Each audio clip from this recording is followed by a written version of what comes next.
तूष्णीं पवित्रे कृत्वा प्रोक्षणपात्रे निधाय अनन्तीरानीय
सर्वं परिघर्मवलपूर्वन्त्रिप्रोक्षते प्रोक्षितानि नियायादयते विषकलितानि करोति अधिष्ठिगत्याग्नेर्घोरोहिणो पुरोणाशो तूष्णीमुपजयितो शिष्यादानाद्यमुद्माद्योहनपर्यन्तन्नात्रवाद्रागुप्तभावः अत्र प्रतिप्रस्थादादभ्यो वरुद्धग्रस्कारेणाद्यगुप्तग्रस्करोति अपरेण अग्निमाद्यस्थाल्यानि स्यादि पवित्रान् धारणान् करोति कालवत्ये तद्धिश्रयति अद्धर्यो अधेरमप्रजरणीयं महावीरं कृपाभ्यां परियुज्य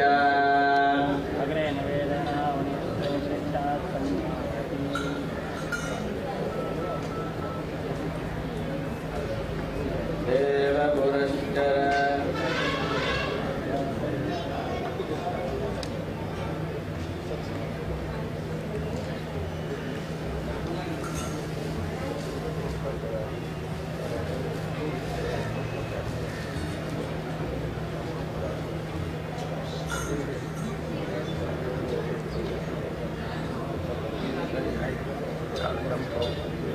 देवपुरश्चर सख्यानन्वा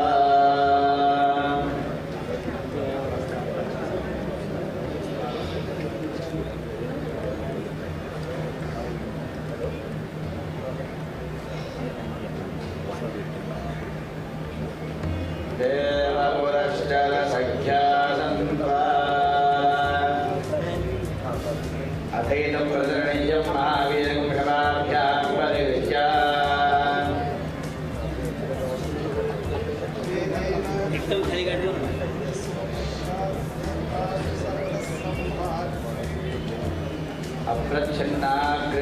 अप्रच्छन्नाग्रणवेदेनाहवनीयस्यो वरिष्ठाः सम्माष्टे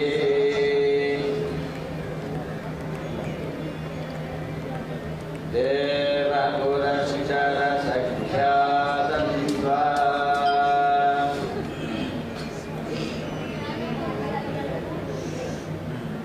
प्राणाय स्वाहा ज्ञानाय स्वाहा अपानाय स्वाहा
Yeah.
बेटा ABCD सुना ना। A for achari paneer, B for butter paneer, C for chili paneer, K for kadai paneer, M for matar paneer, P for potato paneer. Oh. देखा, दिस इज नॉट नॉर्मल। बेटा P for potato paneer नहीं होता, पालक पनीर होता है। अब पूछिए इसे। सुहाना मसाले बनाए पनीर मजेदार। सुहाना, मजा आ गया। ये तो फंटास्टिक है।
संगवी पाठी आहे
ஒரு டிக்கு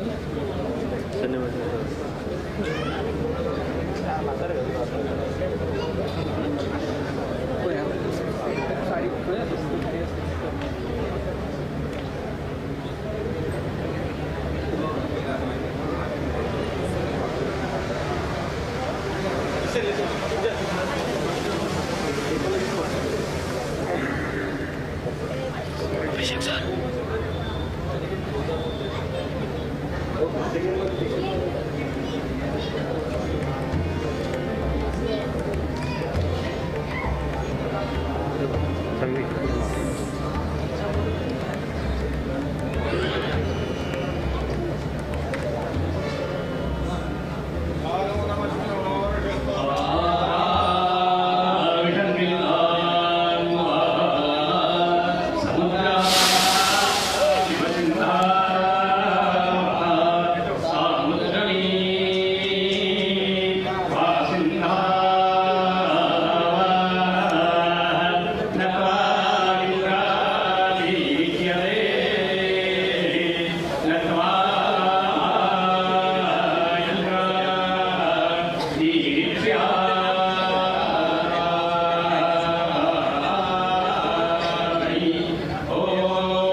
भटजी भटजी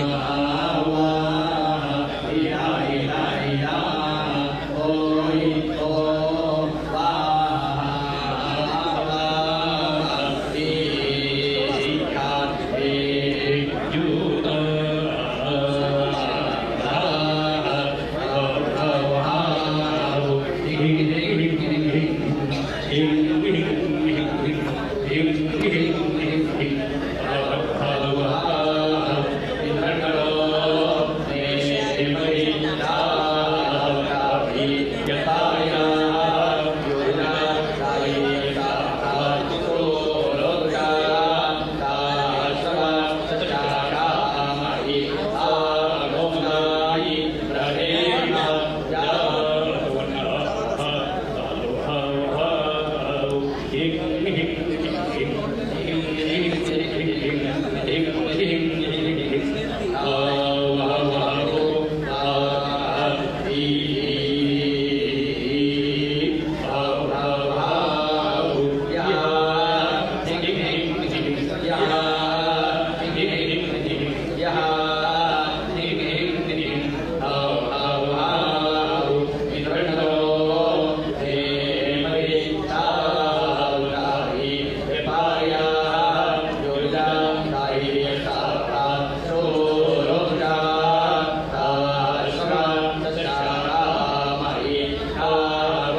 बक्की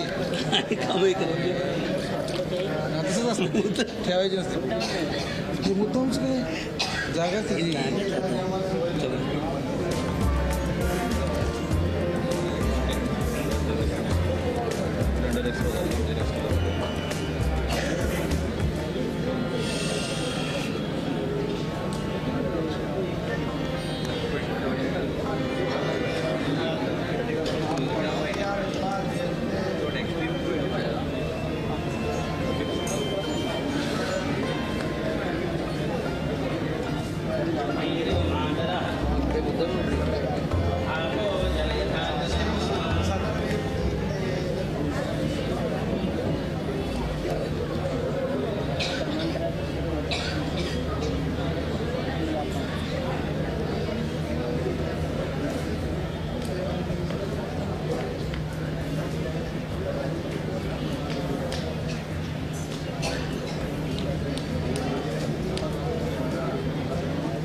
ज्ञानाय स्वाहा अपानाय स्वाहा चक्षुषे स्वाहा श्रोत्राय स्वाहा अधे स्वाहा आलेग्रसते स्वाहा ऊर्जे स्वाहा ऊर्जे रथे स्वाहा ऊर्जे प्रत्याय स्वाहा ऊर्जे नर्मदाय स्वाहा ऊर्जे घृणये स्वाहा ऊर्जे सागराय स्वाहा ऊर्जे सागराय स्वाहा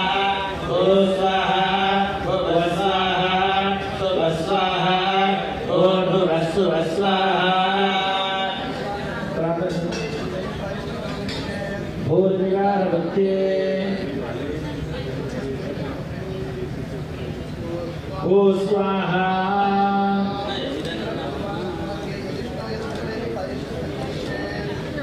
भुव स्वाहा ಸಾಮದವಾಗಿ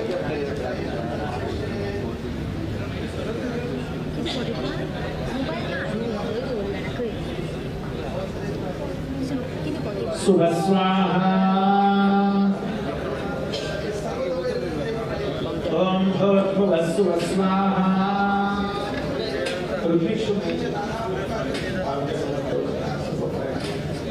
ओम भूर्भुवः स्वः स्वाहा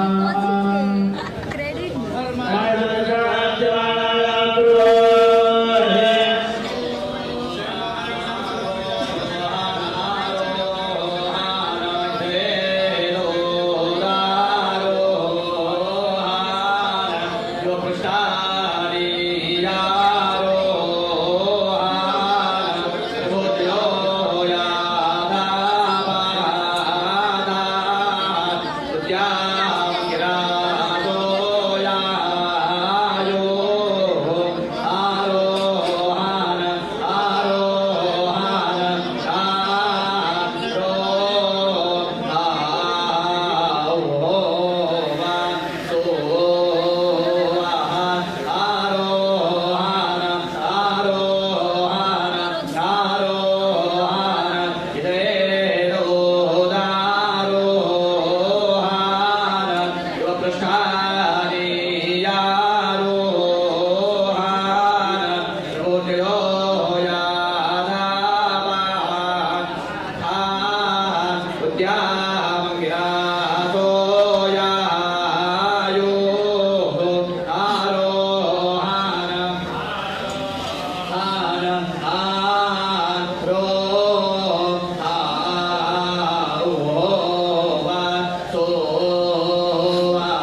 श्याम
अन्नात् भवन्ति भूतानि पर्जन्यात् न सम्भवः यज्ञात् भवति वैदिन्यो यज्ञकर्मसमुद्भवः। गीतेमध्ये भगवान श्रीकृष्ण अर्जुनाला उपदेश करताना या सर्व गोष्टींचा अनुभव केलेला आहे। यज्ञ चालू आहे, सर्व प्रक्रिया याची सुरुवात ही होते की प्रत्येक मनुष्याच्या गृहस्थाश्रमापासून अग्निहोत्राची सुरुवात होते। सूर्याग्नीची उपासना करणारा जो गृहस्थ, म्हणून त्या गृहस्थाश्रमापासून त्या अग्निहोत्राची सुरुवात होते। पहिल्यांदा विवाह झाल्यानंतर जो गृहाग्नी आहे, त्या गृहाग्नीची उपासना करत करत त्याचं मन, शरीर या दोन्ही गोष्टी त्या उभयतः पतिपत्नीच्या मनाने आणि शरीराने हे दोघेही जण यज्ञकर्म करण्यासाठी तयार व्हावे या उद्देशाने म्हणून पहिल्यांदा गृह्यकर्म सर्व सांगितलेला आहे। म्हणून आपल्याकडे संधिकाल जो सांगितलेला आहे, सूर्योदय, सूर्यास्त, प्रत्येक मासाची संधी, पौर्णिमा, अमावस्या, ऋतूंची संधी, या सर्व संधी कालामध्ये वेगवेगळे यज्ञकर्म आपल्याकडे सांगितलेलं आहे।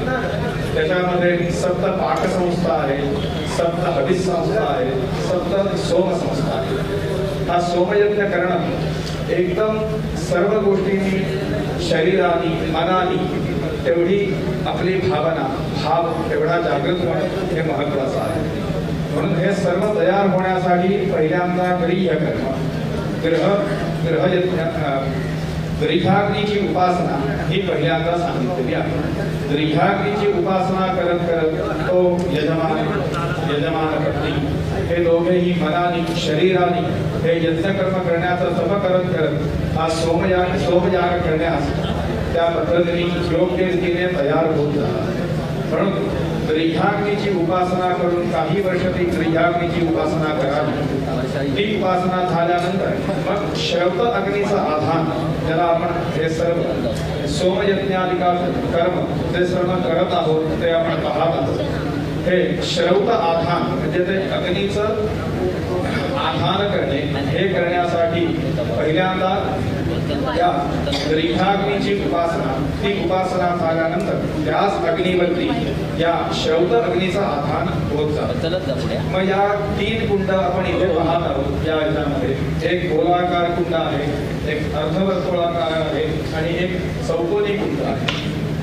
त्या गोलाकार कुंडामध्ये प्रत्येक मनुष्य प्रजातीसाठी म्हणून त्याच्या सर्व कर्म सर्व कामना पूर्ती व्हावी या उद्देशाने म्हणून त्या गोलाकार कुंडामध्ये गार्हपत्य अग्नीची स्थापना करून त्याच्यामध्ये त्या देवतांना हविर्द्रव्य सर्व आहुत केलं जातं.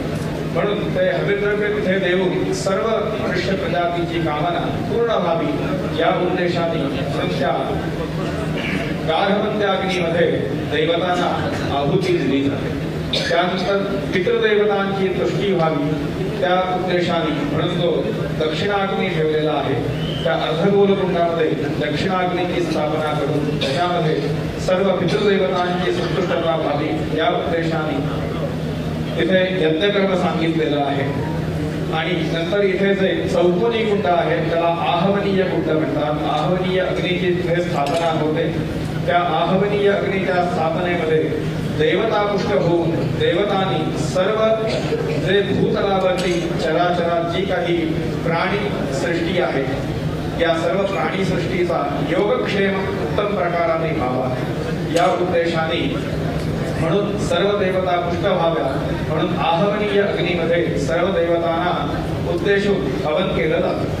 म्हणून वेदांमध्ये सांगितलं की निकामे निकामेनः पर्जन्यो वर्षतु बलिन्यो न औषधयः पच्यन्तां योगक्षेमो न कलन्ताम्. सर्वांचा सर्व या पृथ्वीवरती असणारा जीवसृष्टीचा योगक्षेम उत्तम प्रकाराने व्हावा या उद्देशाने म्हणून हे यज्ञकर्म आपल्याकडे सांगितलेलं आहे. म्हणून यज्ञ केल्याने यज्ञात भवति पर्जन्य हा भगवंतानी गीतेमध्येच सांगितलेलं आहे की यज्ञ केल्याने सर्व वातावरण पुष्ट होतं आणि पृथ्वी सस्यश्यामला होते. अन्नधान्य औषधी उत्तम प्रकाराने या पृथ्वीवरती मनुष्य प्राण्यांना उत्तम प्रकाराने प्राप्त होतात. म्हणून उत्तम वृष्टी व्हावी सुवृष्टी व्हावी या उद्देशाने म्हणून हे यज्ञकर्म आपल्याकडे करण्यास प्रवृत्त केलेलं आहे. म्हणून हे आहवनीय अग्नीमध्ये त्या देवतांना पुष्ट होऊन त्या देवतांनी उत्तम प्रकारे सर्व सृष्टीला प्राणी मात्रांना उत्तम असे अन्न औषधी वनस्पती सर्व काही प्राप्त व्हावं या उद्देशाने म्हणून हे या 3 अग्नीच्या वरती हे यज्ञकर्म सांगितलेलं आहे. आणि मग हे यज्ञकर्म करत असताना जसं आपण पहिल्या दिवसापासून पाहतोय की पहिल्यांदा संकल्प केला की परमेश्वराकडे आम्ही सांगतोय परमेश्वराला की हे यज्ञकर्म सर्व विश्वाची शांती सर्व जनांना उत्तम आरोग्य इत्यादी सर्व गोष्टी प्राप्त व्हाव्या या उद्देशाने म्हणून हे यज्ञकर्म आम्ही करत आहोत असा आपण संकल्प करतो. अन्न औषधी उत्तम प्रकाराने आम्हाला प्राप्त झाली तर सर्व जीवसृष्टी कोणामध्ये कुठेही वितुष्ट येणार नाही. सर्वजण आपापल्या मार्गाने आपापलं कर्म करत राहतील या उद्देशाने उत्तम प्रकारे औषधी वनस्पती आणि सस्य हे सर्व प्राप्त व्हावं आणि उत्तम पर्जन्य आम्हाला मिळावं म्हणून हे यज्ञकर्म आम्ही करतो असा पहिल्यांदा संकल्प झाला. मग संकल्पानंतर सोमप्रभाकर नावाचा जो ऋत्वी यज्ञकर्मामध्ये प्रत्येकाला वेगवेगळं कर्म नेमून दिलेलं आहे. म्हणून पहिल्यांदा यजमानांनी संकल्प केल्यानंतर संकल्प केवळ हा एकाला उद्देशूनच नाही सर्व गोष्टींची कामना उत्तम प्रकाराने प्राप्त व्हावी या उद्देशाने म्हणून या यज्ञाचा संकल्प होत असतो. मग हे यज्ञकर्म करण्यासाठी वेगवेगळ्या लोकांची आवश्यकता आहे. समाजातल्या अनेक घटकांची आवश्यकता या यज्ञकर्मासाठी आपल्याला परिणत असते.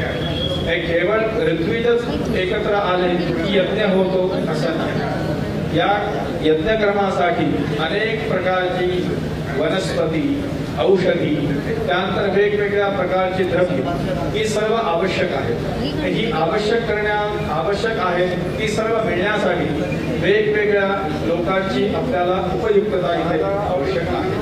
मग कुंभाराकडून आपण मडकी घेतो, लाकडे विकणाऱ्या माणसाकडनं लाकडं घेतो. ही यज्ञशाळा जेवढी उत्तम निर्माण केलेली आहे त्या प्रत्येकाचं इथे हातभार लागलेला आहे. त्या प्रत्येकाचं कुठे ना कुठेतरी या यज्ञाशी संबंधित काही ना काहीतरी काम आहे. म्हणून या अनेक समूहातून ही यज्ञशाळा निर्माण झाली. हा यज्ञकर्म सगळं आपण करत आहोत. आणि कोणी एकाने ठरवलं आणि ते सगळं कर्म झालं असं नाही. म्हणून याची संकल्पना सर्वांना सर्व सुखाची प्राप्ती व्हावी म्हणून हा यज्ञ आपण करतो. म्हणून तो संकल्प केला जातो.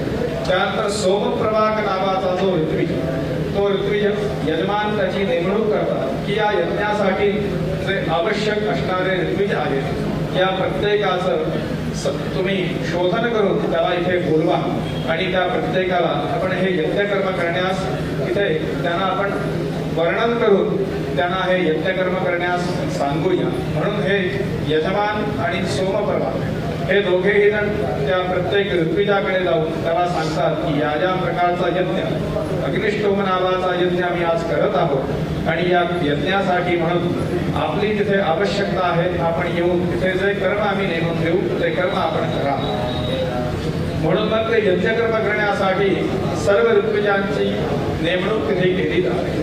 मग तिथे अध्वर्यू आहे, ब्रह्मा आहे, होता आहे आणि उद्गात आहे. हे 4 गण आहेत. त्या 4 गणाचे हे 4 ऋत्विज महत्वाचे आहेत. की अध्वर्यू जो आहे हा यज्ञाची धुरा पुढे पुढे घेऊन जातो आणि यज्ञाचं जे काही सर्व हविर्द्रव्य निर्माण करणे, देवतांना आहुती देणे हे सर्व कर्म जे आहे हे त्या अध्वर्यूच्या माध्यमातून होत असतं. त्यानंतर ब्रह्मा हे जे ऋत्विजाची वृणी आहे की जे काही यज्ञकर्म चालू आहे त्या यज्ञकर्मामध्ये कुठे येऊन काही दोषावह कर्म होत नाही या सर्व गोष्टींवरती लक्ष ठेवून सर्वांकडून योग्य प्रकाराने यज्ञकर्म करून घेणे ही त्याची जबाबदारी आहे.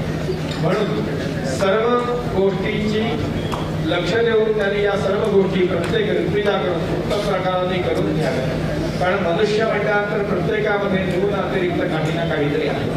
म्हणून ते न्यून अतिरिक्त न होता यज्ञकर्म उत्तम प्रकाराने व्हावं म्हणून ब्रह्मत्वाची वर्णी जो करणारा मनुष्य आहे त्यांनी या सर्व यज्ञकर्मावरती लक्ष ठेवून प्रत्येकाकडून हे यज्ञकर्म उत्तम प्रकाराने त्यांनी करून घ्यावं. त्यानंतर सौत्र म्हणजे होता जो देवतांचं आवाहन करतो, देवतांना हविर्द्रव्य देण्यासाठी मंत्र म्हणतो असा जो ऋत्विज आहे त्या ऋत्विजाला या देवतांचं आवाहन करावं. कारण आपल्याला इथे यज्ञशाळेमध्ये कुठेही जसं आपण नेहमी आपल्या घरामध्ये एखादी वास्तुशांत करतो किंवा अन्य कुठलंही कर्म करतो त्यावेळी काही पीठ देवतांचे आवाहन, पूजन, स्थापन असं केलेलं असतं. तसं इथे कुठेही आपल्याला हे कर्म दिसत नाही. कारण अग्नी हे सर्व देवतांचं मुख आहे. म्हणून अग्निमुखावै देवा, हा अग्नी हे देवतांचं मुख आहे. म्हणून त्या अग्नीमध्येच त्या देवतांचं आवाहन करून त्या अग्नीमध्ये त्या त्या देवतेला बोलवून तिथे त्या देवतेला आहुती प्रदान केली जाते. म्हणून अग्नी हे सर्व देवतांचं माध्यम आहे. म्हणून त्या माध्यमाद्वारे त्या देवतेला आपण आहुती देऊन ती देवता पुष्ट व्हावी, त्या देवतेने उत्तम प्रकारचे सर्व प्रजेला आशीर्वाद द्यावे या उद्देशाने म्हणून त्या देवतेला वेगवेगळी हविर्द्रव्य आपण देत असतो. म्हणून पहिल्या दिवशी आपण दीक्षणीय इष्टी केली. त्या दीक्षणीय इष्टीमध्ये अग्नीला उद्देश होता पुरोडाश. पुरोडाश म्हणजे काय की तांदूळाचं पीठ करून त्याचा आपण शिरा जसा करतो त्या प्रकाराने एक गोळा तयार करून त्याचं प्रमाण ठरलेलं आहे की ते किती घ्यावं आणि किती प्रमाणात त्या देवतेला ते समर्पित करावं. म्हणून तो पुरोडाश नावाचा जो काही हवी तयार केला जातो त्या हवीला अध्वर्यू तयार करून त्याला त्या देवतेसाठी मी देत आहे. म्हणून या वेदी जी केलेली आहे या वेदीमध्ये त्या सर्व हविद्रव्याला आसादित केलं जातं आणि मग ते ठेवल्यानंतर त्या देवतांचं आवाहन होत आणि मग त्या देवतांना हविर्द्रव्य त्या अग्नीमध्ये दिलं जातं. म्हणून पहिल्या दिवशी पुरोडाश अग्ना विष्णू नावाची जी देवता आहे त्या देवतेला उद्देशून पुरोडाशाचं हवन आपण केलं. त्यानंतर दुसऱ्या दिवशी आपण केली की प्रायणीय इष्टी, प्रयाण करण्यासाठी यज्ञाचं प्रयाण पुढे पुढे होत राहावं त्या देवतेला आपण भात म्हणजे चरू, त्या भाताची आहुती आपण देतो. दुधामध्ये शिजवलेला जो भात आहे त्या भाताची आहुती त्या अदिती नावाची जी देवता आहे त्या देवतेला आपण देतो. त्यानंतर केली आपण ती अतिथ्येष्टी, मध्ये त्याच्या सोमत्रय नावाचा एक आपण विधी केला की जी सोम वनस्पती या यज्ञाला आपणास आवश्यक आहे त्या वनस्पतीचा शोध घेऊन ती वनस्पती वेगवेगळ्या वेदांमध्ये तिचं वर्णन सांगितलेलं आहे. आयुर्वेदामध्ये तिचं वर्णन सांगितलेलं आहे. ती वेगवेगळ्या पर्वतांमध्ये ही वनस्पती उपलब्ध होते असंही आयुर्वेदामध्ये सांगितलेलं आहे. म्हणून ही जी वनस्पती आहे सोम वनस्पती, या सोम वनस्पतीचं शोधन करून मग ती वनस्पती आणून त्या तो सोम राजा आहे कारण त्या देवतांना आहुती देण्यासाठी म्हणून त्या वनस्पतीचं शोधन करून ती वनस्पती रथातून मिरवणूक करून मिरवत या यज्ञशाळेमध्ये ती आणली जाते. कारण त्याला सोम राजा अशी संज्ञा आहे. म्हणून मग त्याचं इथे या यज्ञशाळेमध्ये त्या सोम वनस्पतीला स्थापन करून त्या सोम वनस्पतीवरती तो राजा असल्यामुळे त्या राजाला त्याचा योग्य सन्मान दिला पाहिजे. म्हणून त्याच्यावरती सुवर्णाचं पाणी म्हणजे सोन्याचं पाणी त्या वनस्पतीवरती घातलं जातं. कारण तो राजा आहे, त्या राजाला काही कुठली क्षुल्लक गोष्ट देऊन चालणार नाही. म्हणून त्याला उत्तम गोष्ट, उत्तम प्रकारचे जे काही द्रव्य आहे ते त्याला द्यावं. म्हणून त्या सोम वनस्पतीवरती त्याचं आप्यायन म्हणजे काय, त्याची कला एक एक वर्धन व्हावी, कला एक एक वाढायला पाहिजे. जसं आपण पाहतो की प्रतिपदे पासून पौर्णिमेपर्यंत चंद्राची एक एक कला वाढत जाते आणि पौर्णिमेला तो चंद्र पूर्ण बिंब आपल्याला दिसतो. त्याचप्रमाणे आयुर्वेदामध्ये त्या वनस्पतीचं वर्णन केलेलं आहे. कृष्ण पक्ष आणि शुक्ल पक्ष या दोन्ही पक्षांमध्ये प्रत्येक दिवशी त्या वनस्पतीला एक एक पान येत जातं आणि पौर्णिमेला त्या वनस्पतीला 10 ते 15 पानं येत जातात. आणखी कृष्ण पक्षामध्ये त्या वनस्पतीचं एक एक पान गळत जातं. म्हणून मग ज्यावेळी ती नुसती काडी शिल्लक राहते त्याला सोमवल्ली असं आयुर्वेदामध्ये म्हटलेलं आहे. म्हणून या सोमवल्लीचं हवन करायचं आहे.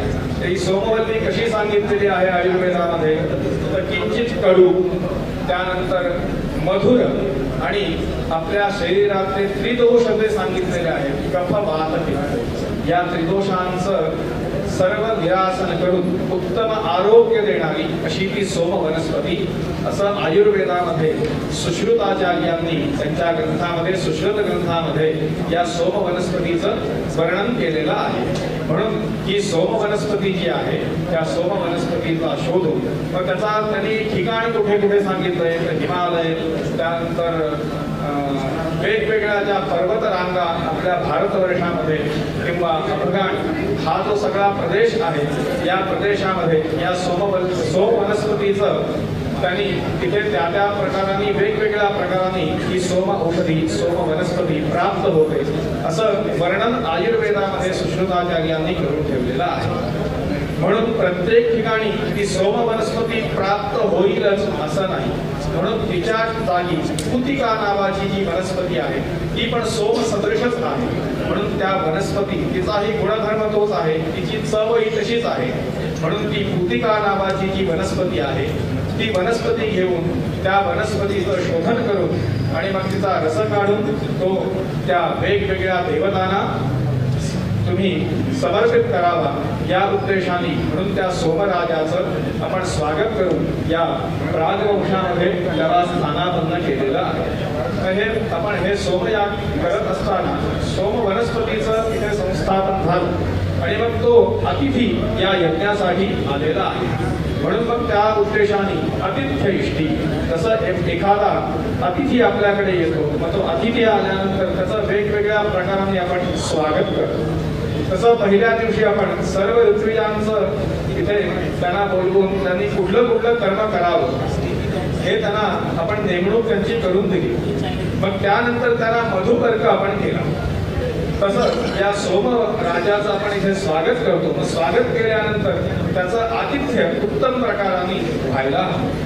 म्हणून गीतेमध्ये सांगितलंय की सोमो भूत्वा रसात कहा. भगवान विष्णू सांगतात की जो सोमरस आहे तो मीच आहे. म्हणून त्या सोम वनस्पतीला विष्णू स्वरूप समजून त्याचं इथे स्थापन केलं जातं. म्हणून जो पहिल्या दिवशी आपण जसं ऋत्विजांना बोलवून त्यांचं आदरातिथ्य करतो, जो मधुपर्क आपण करतो तो मधुपर्क वेगवेगळ्या ठिकाणी करायला सांगितलेला आहे. की यज्ञकर्मासाठी येणारे जे ऋत्विज आहेत त्या ऋत्विजांचं मधुपर्काने स्वागत करावं. जो राजा आहे त्या राजाचं मधुपर्क पूजनाने स्वागत करावं. आपण विवाहामध्ये बघतो की जो जावई आपला असतो त्या जावयाचं मधुपर्क पूजनाने आपण स्वागत करतो. आपला अतिथी जो आहे त्या अतिथीचं यज्ञ मधुपर्क पूजनाने आपण स्वागत करतो. आणि आपले गुरु जे आहेत ते लोक ज्यावेळी आपल्या घरी येतात त्यावेळी त्यांचं मधुपर्क पूजनाने स्वागत करण्याची आपली ही यज्ञ संस्कृतीची परंपरा आहे. म्हणून या सोमराजाचं इथे स्वागत झालं. मग त्याच्या स्वागतासाठी ही विष्णू देवता जी आहे की त्या विष्णूला उद्देशून आपण आतिथ्य इष्टी केली. मग ती आतिथ्य इष्टी झाल्यानंतर सर्व जे ऋत्विज आहेत या ऋत्विजांनी इथे शपथ ग्रहण थोडक्यात आत्ताच्या भाषेमध्ये आपण बोललो, संस्कृतमध्ये त्याला तानूनत्र असं म्हणलेलं आहे. शपथ ग्रहण करतात की आजपासून हे जे काही यज्ञकर्म सुरुवात झालेलं आहे हे सुरुवात झालेलं यज्ञकर्म शेवटच्या दिवशीपर्यंत उत्तम प्रकाराने एकमेकाच्या सहयोगाने आम्ही करावं. म्हणून तानूनत्र नावाचा विधी करून सर्वजण तिथे शपथ घेतात की कुठेही वादविवाद या यज्ञकर्मामध्ये न होता आम्ही सर्वजण मिळून हे उत्तम प्रकाराने यज्ञकर्म पूर्ण करू. म्हणून ते तानूनत्र नावाचा विधी या यज्ञकर्मामध्ये होत जातो.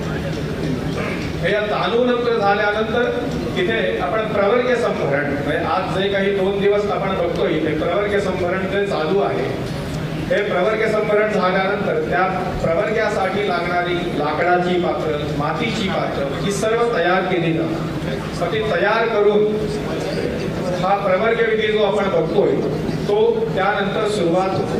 पण ही मातीची जी पात्र आहेत प्रवर्ग्यासाठी लागणारी त्या पात्राला, मातीच्या पात्राला महावीर पात्र असं म्हटलेलं आहे. तर ही पात्र जी बनवली जातात ही वेगवेगळ्या प्रकारची माती एकत्र करून ते मातीचं पात्र बनवलं जातं. की तशी वारुळाची माती आहे, रानडुकराने उकरलेली माती आहे, अशा वेगवेगळ्या प्रकारच्या माती एकत्र करून मग त्याच्यामध्ये गाईचं, शेळीचं दूध घालून त्याला घट्टपणा यावा त्या मातीला, ती चांगली चिकट होऊन ते पात्र घट्ट व्हावं या उद्देशाने म्हणून ते प्रवर्ग्य संभरणाचं सर्व कार्य होतं. आणि मग ती मातीची पात्र बनवून ही पात्र आम्ही कोणाच्या यज्ञासाठी वापरतो त्याचा उच्चार करून या गोत्रामध्ये उत्पन्न झालेल्या या नावाच्या यजमानासाठी ही सर्व पात्र आम्ही या यज्ञासाठी उपयुक्त करून तिथे वापरणार आहोत.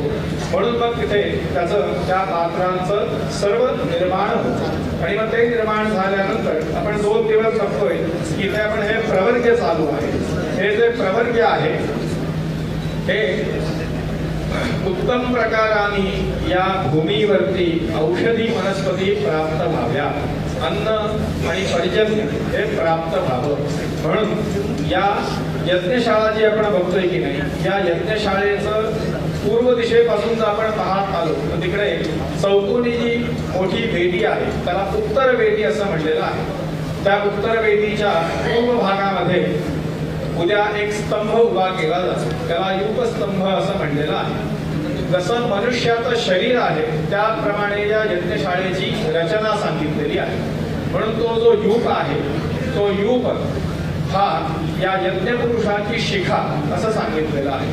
त्यानंतर ती जी उत्तर वेदी आहे पुढे जे आपण चौकोनी कुंड बघतोय मोठं हे चौकोनी कुंड म्हणजे या यज्ञपुरुषाचं मुख मानलं.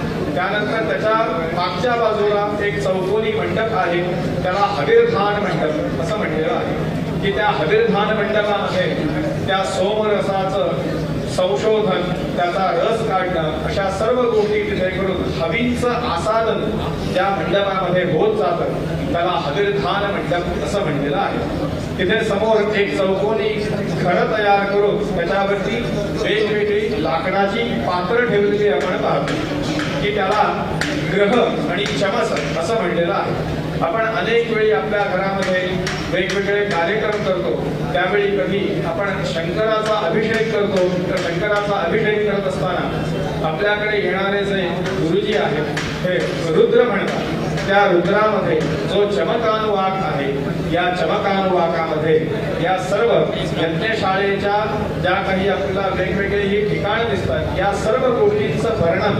त्याच्यामध्ये सांगितलेलं आहे. म्हणून ज्याच्यामध्ये सोमरसाचं ग्रहण होतं त्याला ग्रह असं म्हटलेलं आहे. म्हणून वेगवेगळ्या आकाराची लाकडी पात्र त्या घरावरती ठेवून त्याच्यामध्ये सोमरसाची पूर्तता करून मग त्या देवतेला तो सोमरस हवनीय द्रव्य म्हणून दिला जातो. म्हणून तो जो यज्ञमंडप आहे त्या यज्ञमंडपाला हविर्धान मंडप असं म्हटलेलं आहे. आता इथे जो मागे असा आयताकृती जो मंडप आहे त्याला सदो मंडप म्हटलेला आहे. म्हणजे ते यज्ञपुरुषाचं पोटाचा भाग बांधलेला आहे की ज्याच्यामध्ये त्या सदो मंडपामध्ये बसून सर्व सदस्य ब्रह्मा, यजमान आणि सप्तहूत त्या मंडपामध्ये बसून ज्या ज्या देवतांचं आपण आवाहन केलेलं आहे त्या त्या देवतांना सोमरसाची आहुती प्रदान करण्यासाठी म्हणून त्या सदो मंडपामध्ये सर्व ऋत्विजांना आसनस्थ करून तिथे वेगवेगळ्या नावानी त्यांची संस्कृतमध्ये प्रत्येक ऋत्विजाचं एक एक नाव सांगितलेलं आहे. जो पहिला ऋत्विज बसलेला आहे तो मैत्रावरुण नावाचा ऋत्विज आहे. त्यानंतर दुसरा जो ऋत्विज बसलेला आहे त्याचं होता असं नाव आहे. त्यानंतर तिसरा जो ऋत्विज आहे तो ब्राह्मणांशंसी. त्यानंतर चौथा ऋत्विज आहे तो पोता. पाचवा ऋत्विज जो आहे तो नेष्टा. सहावा ऋत्विज जो आहे तो अच्छावाक. आणि याच सदो मंडपाच्या शेजारी एक छोटासा मंडप आपल्याला दिसतोय त्याला आग्निध्र मंडप असं म्हटलेलं आहे की तो सातवा ऋत्विज तिथे आग्निध्र म्हणून तो तिथे त्या ठिकाणी बसून अग्नीचं रक्षण करणारा असा जो अग्नी झाल जो अग्नीला रक्षण करतो यज्ञकर्म पूर्ण होईपर्यंत असा जो ऋत्विज आहे त्याला आग्निध्र म्हटलेला आहे. म्हणून तो आग्निध्र असे सप्त ऋत्विज सप्तहौत्र असं त्यांना म्हटलेलं आहे. हे सप्त होते त्या त्या ठिकाणी बसून वेगवेगळ्या देवतांना उद्देशून तिथे सोमरसाची आहुती देण्यासाठी वेगवेगळे मंत्र म्हणतात. कुठला ऋत्विज मित्रावरुण देवतेसाठी मंत्र म्हणतो, कुठला ऋत्विज अग्निदेवतेसाठी मंत्र म्हणतो, कुठला ऋत्विज त्वष्टा देवतेसाठी मंत्र म्हणतो, कुठला ऋत्विज इंद्राग्नी देवतेसाठी मंत्र म्हणतो आणि एक ऋत्विज अग्नी देवतेसाठी मंत्र म्हणतो. असे हे वेगवेगळे सर्व सप्तहौत्र तिथे बसून या सर्व देवतांना उद्देशून हवी देण्यासाठी म्हणून मंत्र म्हणत असतात. म्हणून तो आहे सदो मंडप जिथे सद बसतात आणि त्या म्हणून त्याला सदो मंडप असं म्हटलेलं आहे. आणि आता आपण इथे जो बसतोय त्याला प्रागमोक्ष मंडप असं म्हटलेलं आहे की अग्नीचा यज्ञपुरुषाचा कमरेपासूनचा खालचा भाग जो आहे तो हा प्रागमोक्ष म्हणजे हा कमरेपासून खालचा जो भाग आहे पुरुषाचा तो हा भाग आहे. म्हणून ही पूर्ण पुरुषाकृती अशी ही यज्ञशाळा आपल्याकडे सांगितलेली आहे. अशा पद्धतीने या यज्ञाचं वर्णन वेगवेगळ्या वेदांमध्ये वेगवेगळ्या ठिकाणी आलेलं आहे. आयुर्वेदामध्ये पण वेगवेगळ्या ठिकाणी वनस्पती, त्यानंतर आपण जे काही पुरोडाश, त्यानंतर तूप या सर्व गोष्टी अग्नीमध्ये देतो, देवतांना समर्पण करतो. त्याचं वर्णन वेदांमध्येच आहे असं नाही तर आयुर्वेदामध्ये पण या अनेक गोष्टींचं वर्णन आपल्याकडे सांगितलेलं आहे. म्हणून हे यज्ञकर्म आपण आज करत आहोत. तर ही यज्ञशाळा जी आहे हे यज्ञपुरुषाचं पूर्ण रूप सांगितलेलं आहे. म्हणून आज जे आपण प्रवर्ग बघतोय की हे प्रवर्ग हे भूमी आणि अंतरिक्ष यांचं अनुसंधान साधण्यासाठी म्हणून सांगितलेलं आहे. कारण वेदांमध्ये ही भूमी जी आहे ही भूमी अयं यज्ञो भुवनस्य नाभिः ही भूमी जी आहे ही सर्व भुवनाची नाभी सांगितलेली आहे. म्हणून या भूमीवरती यज्ञकर्म केल्याने सर्व विश्वामध्ये शांतता, सर्व प्रकारची उपयुक्त जे मानवी जीवनाला उपयुक्त ज्या काही गोष्टींची आवश्यकता आहे त्या सर्व गोष्टी सर्वत्र उत्तम प्रकाराने प्राप्त व्हाव्या म्हणून या भूमीवरती हे यज्ञकर्म करायला सांगितलेलं आहे.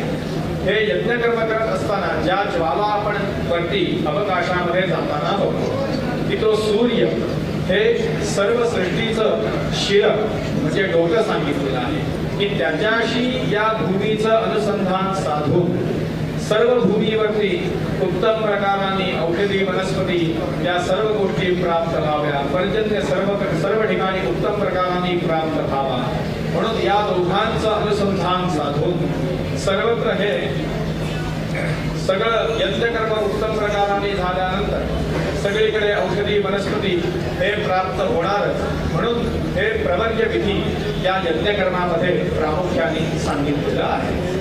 असं हे यज्ञकर्माचं वर्णन थोडक्यात आज सांगितलंय.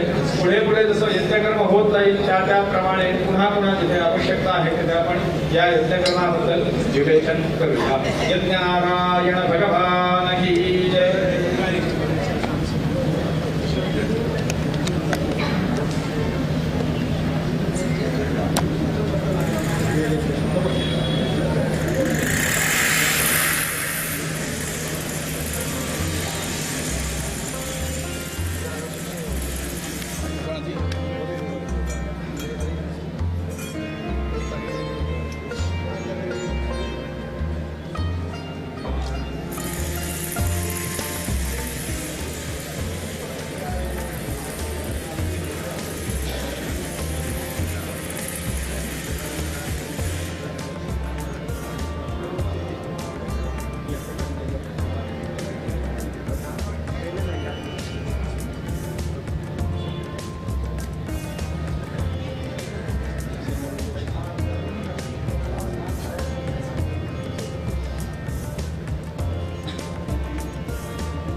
ऑडिओ पण काढा.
अग्निरग्निनायता सन्देवेन समित्रा सगन्धोर्येण रोचते स्वाहा समग्निः सपसागता धर्ता दिवो विभाति रजसः पृथिव्या धर्ता गुरोरन्तरिक्षस्य धर्ता धर्ता देवो देवानाम् अमर्त्यस्य भूयाः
यह